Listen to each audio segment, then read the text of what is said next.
देखिए कि सब लोगों के हाथ, लगभग लोगों के हाथ में जल है। जल है। कहाँ से आए आप? हम बक्सर बिहार। बक्सर बिहार से आप? बक्सर बिहार साथ में ही हैं।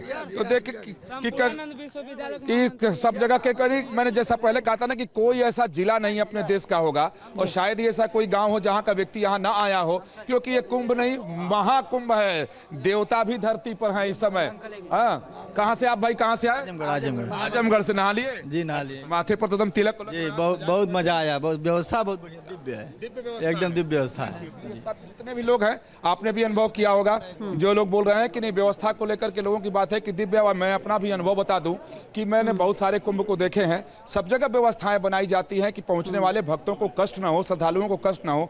और चूंकि प्रयागराज का क्षेत्र बहुत बड़ा है कि 45 किलोमीटर के एरिया में कुंभ मेला लगा हुआ है, तो इसलिए यहाँ व्यवस्था भी बड़ी है और हर चीज का ध्यान रखा गया है। लेकिन हाँ, इतने सारे लोग हैं तो कहीं ना कहीं परेशानी आ रही है। आज लोगों को थोड़ी परेशानी इसलिए आ रही है कि चूंकि अमृत स्नान होना है, भीड़ ज्यादा है। तमाम जो रास्ते बनाए गए हैं उसमें से कुछ किन्हीं रास्तों को बंद किया गया है ताकि साधु संत आए, स्नान करें और वो निकल जाएं। उसके बाद जब रास्ते खुल जाएंगे तो फिर किसी को कोई तकलीफ और दिक्कत यहाँ नहीं होगी। तो आस्था का जन सैलाब है और आस्था की डुबकी है जो संगम में लोग डुबकी लगा रहे हैं। और सबकी कामना यही है कि अगर आए हैं वो तो यहाँ से शुद्ध होकर, पवित्र होकर अपने गांव घर को जाएं। जी निश्चित तौर पर देखिए, महाकुंभ की जब हम बात कर रहे हैं, जिक्र कर रहे हैं, तस्वीरें देख रहे हैं, तो आध्यात्मिक, वैज्ञानिक और इसका एक सामरिक समरसता का महत्व तो है ही, लेकिन हमें यह भी नहीं भूलना चाहिए कि इसका एक बहुत बड़ा, अगर हम इस दिव्यता को, भव्यता को और आधुनिकता को देख रहे हैं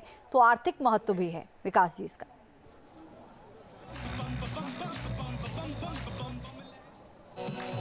जी आर्थिक महत्व तो बिल्कुल है, क्योंकि जब भी इस तरीके का कोई बड़ा आयोजन होता है, क्योंकि बार बार अपने देश में एक टिप्पणी की जाती है कि मंदिर बनाने से क्या होगा, हॉस्पिटल बना दो। मंदिर बनाने से क्या होगा, यूनिवर्सिटी बना दो। जाके अयोध्या के राम मंदिर को देख लीजिए, कितने हजार लोगों को उसने अकेले रोजगार दिया है और 2% उत्तर प्रदेश की जीडीपी को अकेले बढ़ा दिया है। अगर कुंभ के आयोजन की बात की जाए तो 6,500 करोड़ रुपए इसके बजट का निर्धारण किया गया था कि इस पर इतने सारे खर्च आएंगे और इसका उत्तर प्रदेश की अर्थव्यवस्था पर 2 लाख करोड़ रुपए का इससे इजाफा होगा। तो सोचिए, एक कुंभ 2 लाख करोड़ रुपए का व्यापार करके निकल जाएगा। अब सोचें कि अगर कम से कम 45 करोड़ लोग आते हैं और एक व्यक्ति 100 रुपए भी खर्च करे तो आप अंदाजा लगा लीजिए कि इस कुंभ में बाहर से आने वाले लोग इस प्रयागराज में, इस उत्तर प्रदेश में कितना पैसा देकर अपने अपने गांव घर को जाएंगे और अर्थव्यवस्था में कितना उछाल आएगा। तो जब भी कुंभ होता है तो अर्थव्यवस्था बदल जाती है, अर्थव्यवस्था सुधर जाती है और हजारों नहीं लाखों की संख्या में लोगों को 45 दिन तक ऐसा रोजगार मिलेगा कि बहुत सारे लोग यहाँ हैं, कहते हैं कि 12 साल वो इस बात का इंतजार करते हैं कि 45 दिन का कुंभ लगेगा और 12 साल तक वो चैन की नींद ले सकेंगे। यानी इतनी कमाई हो जाएगी। मैं एक जानकारी यहाँ और दे दूं कि इस कुंभ में जितने छोटे छोटे दुकानदार हैं, चाय बेचने वाले, खोमचा लगाने वाले, भेलपुरी बेचने वाले, सिंदूर बेचने वाले, फूलमाला प्रसाद बेचने वाले, वो सब प्रयागराज के नहीं है, उत्तर प्रदेश से तो आए ही हैं। जितने भी जिले हैं, मुझे यहाँ राजस्थान से, मध्य प्रदेश से, छत्तीसगढ़ से, बिहार से, कर्नाटक से, केरल से, मैसूर वाले यहाँ डोसा बेच रहे हैं। तो सोचिए कि अगर अर्थव्यवस्था की बात की जाए तो कुंभ अपने आप में अर्थव्यवस्था के लिए भी एक कुंभ है और अर्थव्यवस्था के उछाल के लिए ये महाकुंभ है, क्योंकि करोड़ों अरबों लोग आ रहे हैं तो कोई खाली हाथ नहीं आ रहा है। ट्रेन से आ रहा है, हवाई जहाज से आ रहा है, रिक्शा पे चढ़ रहा है, ऑटो ले रहा है, टैक्सी ले रहा है, होटल में वो टिक रहा है, कहीं जाके भोजनालय में भोजन कर रहा है तो पैसा दे रहा है, हर जगह पैसा ही है। तो अर्थव्यवस्था की बात तो बिल्कुल कर दीजिए कि अर्थव्यवस्था के लिए भी कुंभ है। जय जय है जी। सामरिक महत्व को अगर हम समझें विकास जी, तो इसको कैसे समझें, क्योंकि सिर्फ भारत ही नहीं, दुनिया के कोने कोने से यहाँ पर श्रद्धालु पहुँच रहे हैं और हम देख रहे हैं कि उनके चेहरे पर जो आस्था है, जो खुशी है, जो गर्व है सनातन संस्कृति और धर्म का, वो महसूस किया जा सकता है। सिर्फ भारत ही नहीं।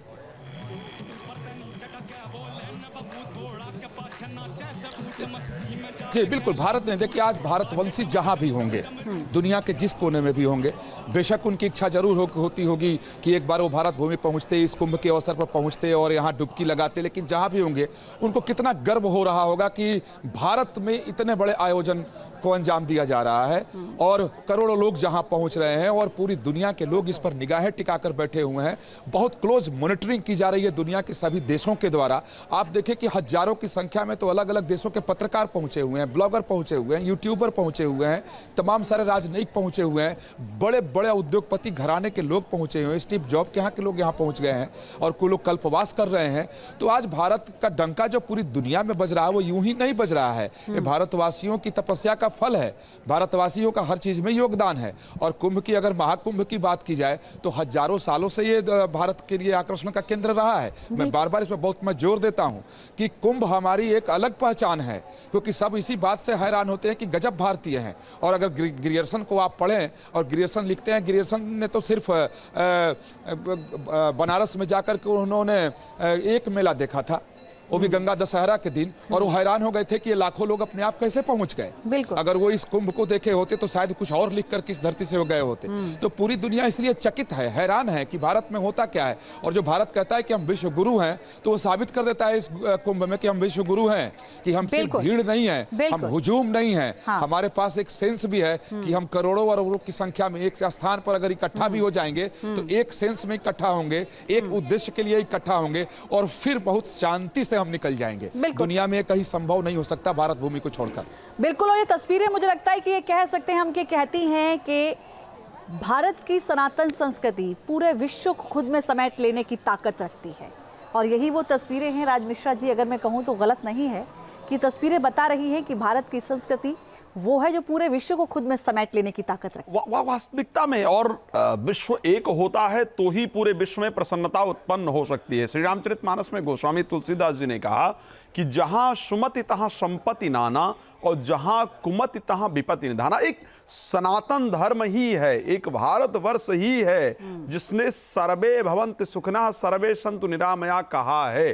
किसी अन्य धर्म के अंतर्गत कहीं भी सभी सुखी हो, सभी प्रसन्न हो, इस प्रकार की चर्चा नहीं की गई है। सिर्फ सनातन एक शब्द कहता है कि नहीं, सब प्रसन्न हो, सब सुखी हो। हम स्वयं को प्रसन्न करने, सुखी करने पर भरोसा नहीं रखते हैं।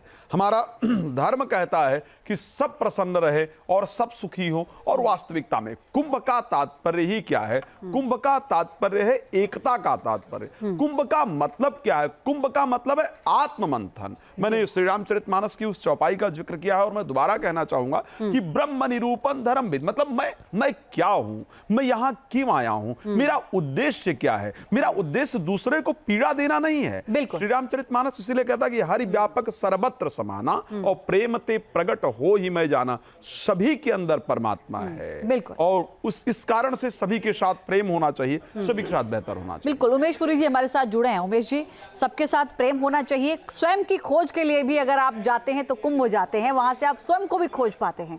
लेकिन सर, इससे इतर मेरा सवाल यह है कि सूर्य की स्थिति को अगर हम देखते हैं और हम कुंभ को देखते हैं, दोनों का आपस में बड़ा गहरा संबंध नजर आता है।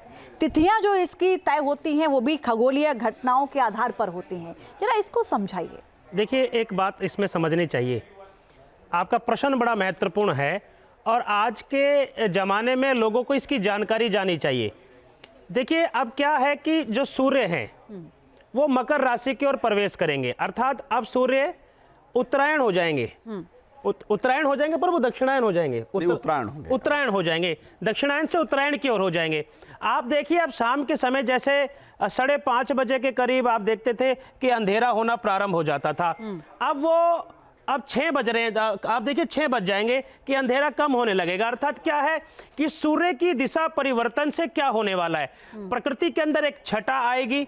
और जब व्यक्ति का सूर्य के साथ सीधा संबंध है, हमारे पास 2 प्रकार की नाड़ियां होती हैं, एक होती है इंगला और एक होती है पीड़ा। जो हमारी राइट नोस्ट्रल्स होती है, इसको हम सूर्य चक्र नाड़ी बोलते हैं, और जो बाईं है उसको हम क्या बोलते हैं? उसको हम चंद्र नाड़ी बोलते हैं। हमारे जीवन में माता पिता का बड़ा महत्व होता है। जब प्रकृति के अंदर पुरुष और शक्ति का मिलन होता है तो एक नई संतति का निर्माण होता है, और इसीलिए हमारे शरीर के अंदर ठंड और गर्म दोनों का एक प्रभाव रहता है। आप एक चीज समझिए, जो सूर्य है, सूर्य का, ग्रहों का, नक्षत्र का मनुष्य के साथ सीधा संबंध है, वो उससे अलग नहीं है। लेकिन मैं जाते जाते आपको बड़ी महत्वपूर्ण बात ये बोलना चाहता हूं, कुंभ संपूर्ण संसार की उस विचारधारा को अपने में समाहित करने वाला वो कुंभ, वो कलश है। विचार मंथन, विचारों का आदान प्रदान होता है। निश्चित तौर पर ये विशाल, और वो सब समाहित हो जाते हैं, वो सब समाहित हो जाते हैं। विकास जी हमारे साथ हैं, कुछ खास अपडेट विकास जी।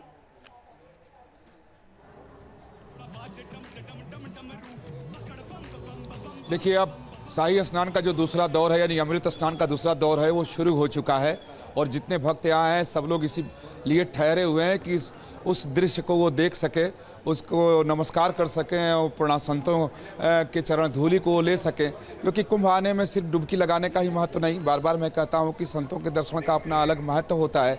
इसीलिए लोग कुंभ नहाते हैं और संतों के शिविर में जाते हैं, आश्रम में जाते हैं, उनका आशीर्वाद लेते हैं। और जब ये अमृत स्नान का अवसर होता है तो सारे भक्त एक जगह ही इकट्ठा हो जाते हैं कि सभी संतों का दर्शन भी एक साथ हो जाएगा और जिस रास्ते वो चल के निकल जाएंगे वहाँ का चरण रज भी वो ले लेंगे। तो अब वो चल रहा है, तो दूसरा दौर शुरू हो गया और ये शाम तक चलता रहेगा, क्योंकि अलग अलग अखाड़े के संत आते रहेंगे, स्नान करते रहेंगे और एक साथ इसलिए नहीं कि मैंने पहले भी बताया कि व्यवस्था बनी रहे और सभी संत आएँ और अच्छे से वो स्नान करें, चूंकि उनके लिए काफ़ी महत्वपूर्ण होता है। वो इसीलिए प्रयाग में डेरा डाले होते हैं, हिमालय के कंदराओं से निकलकर वो यहाँ तक पहुँचे हुए हैं, तो वो अच्छे ढंग से स्नान करें और चूँकि अब सारे भक्त भक्ति में डूबे रहें।